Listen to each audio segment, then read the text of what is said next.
Hi, my name is Nick Glasser. You can call me Mr. Glasser or Mr. G if you prefer. I'm a history teacher here at Lincoln High School. I teach both 10th and 11th grade history. That's modern world and U.S. history.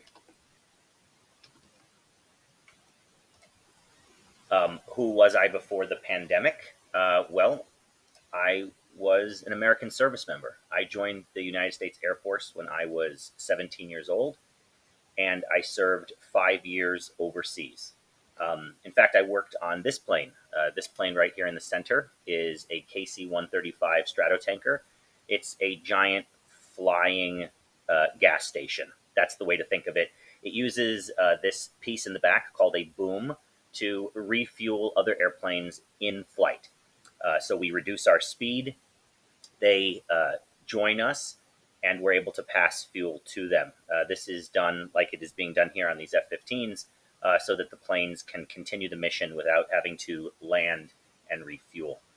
During those 5 years that I was in the military, I served almost that entire time on a tiny island located to the south of Japan called Okinawa. I spent all 5 of my years there, and it was a very good experience. I learned a little of the language, I immersed myself in the culture, and it was a period of my life that was very important for me in terms of the impression it left on me and the lessons that I learned while I was a service member. These are a couple of my buddies from my time in Okinawa. On the left is a guy named John Terlahe, and on the right is a guy named Brian Linder. These are my buddies, and that's my baby in the background. That airplane was ZZ 3548. That was our plane. We were responsible for working on that one. Speaking of babies, my wife and I, who's also a teacher, by the way, we had our first and only child in 2017. Her name is Remy, and she is an amazing young girl. She's our pride and joy. What you need to know about her, though, is that Remy had kind of an unusual birth. If you know anything about um,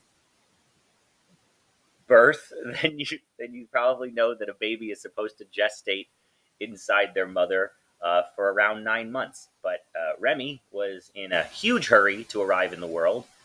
She only gestated inside her mother for 4 months, which is not that much time. She was born with some significant health issues because she was so premature. And so she would spend the next 5 months of her life that wasn't spent inside the womb. She would spend them inside of an isolette like this one. This is a NICU isolette. Um, she's very, very fragile during this time. She weighed only 1 pound, 10 ounces when she was born. But our daughter is a fighter, and she grew and she continued to thrive. And you know, we owe a great debt of gratitude to the amazing doctors and nurses at CPMC that helped Remy to survive. And as she continues to grow, she's a hero of ours. This kid has tremendous strength and will, and I'm just amazed every single day that I get to spend time with her. She is an inspiration to me. She's my hero. Um, that's her looking actually at a picture of herself on her first birthday. I doubt she even recognizes who that person uh, is or was.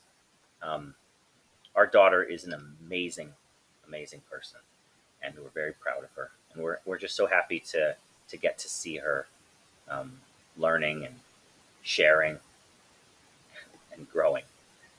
These pictures were taken right at the start of the pandemic, actually. So about 18 months ago, we would go to places like um, the zoo.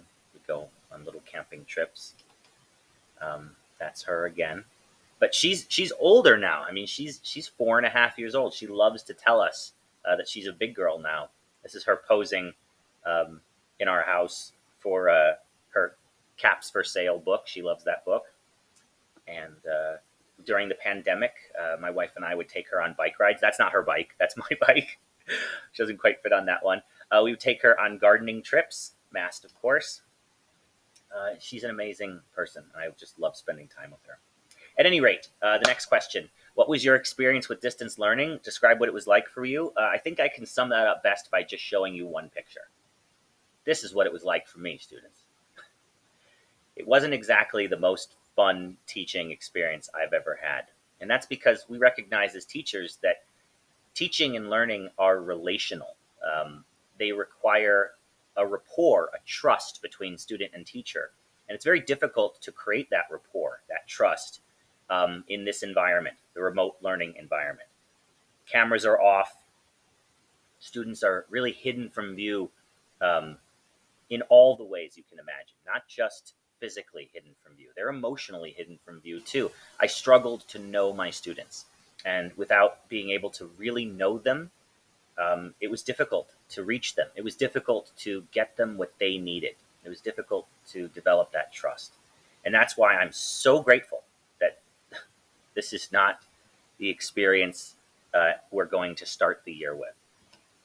What's going to be the hardest part of in-person instruction? Well, again, tying in with that, I think it's this. I'm just going to read to you what I wrote here. It says, if I'm honest, I'm crazy nervous.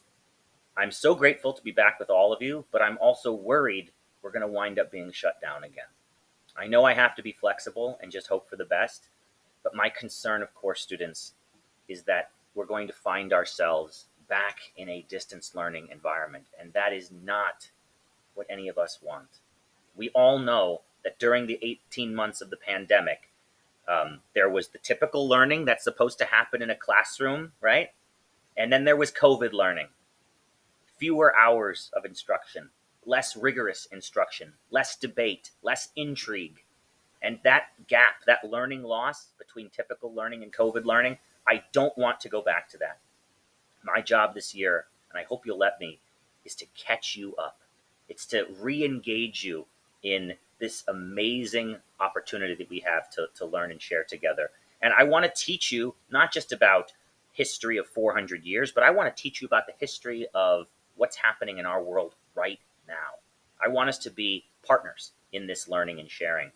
And I'm really, really grateful that we get to be face to face again. And I'm really hopeful that we can stay this way.